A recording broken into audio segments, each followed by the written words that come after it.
A three-day court hearing over the future of Camp Mystic wrapped up today in Austin. The family of an 8-year-old killed in the flooding, whose body was never found, is suing to keep parts of the flood-damaged property preserved as evidence. Camp leaders say they never agreed to keep the site closed indefinitely after last summer's flood that killed 27 campers and counselors. Fox 4's Casey Stegall in studio tonight with an overview of the proceedings. Casey. Steve, Heather, the question of who is responsible will come later. This week was more about the flood itself and whether Camp Mystic can keep rebuilding while families are still fighting for answers. For Camp Mystic director Katie Eastland, last July's disaster was so extreme, she told the court it defied anything they had ever seen before. I've lived at camp a good while now, and we've seen some floods. This wasn't a flood. This was an inland tsunami. Inside this 3-day hearing in an Austin court, the fight moved beyond only what happened that night, but primarily focused on what happens now, at the same spot where 25 campers and 2 counselors died in last summer's catastrophic floods, and where 8-year-old SEAL Stewart is still missing. Do you believe that you abandoned SEAL? No, ma'am. I have no access to SEAL.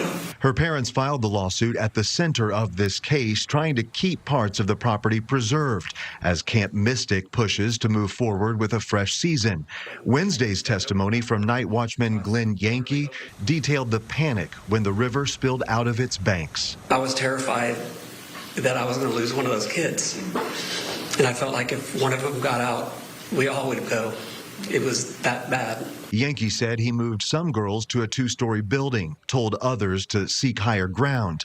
The Stewart's family lawyers used that testimony to argue a camp-wide warning may have changed everything. You had gotten on the loudspeaker and said to all campers, we are experiencing multiple unusual events. We need to evacuate to higher ground. Would they have known where to go? I'm sure they would have, yes. Underscoring the tension and emotion of the hearings, Stewart family attorney Brad Beckworth told the judge a Camp Mystic attorney told him, quote, "You're gonna burn in hell," after court wrapped Tuesday. Camp Mystic's attorneys objected and the matter didn't go any further. In the end, the judge gave both sides a little something. She removed one cabin from the protected list, but ordered that plaintiffs' experts get quick access to the site to assess what they need before this goes to trial next May. So Judge Gamble set May 13th and May 14th for the next status hearings. On Monday, then, a Texas House committee will hold a closed site visit at Camp Mystic as the state's broader flood investigation continues.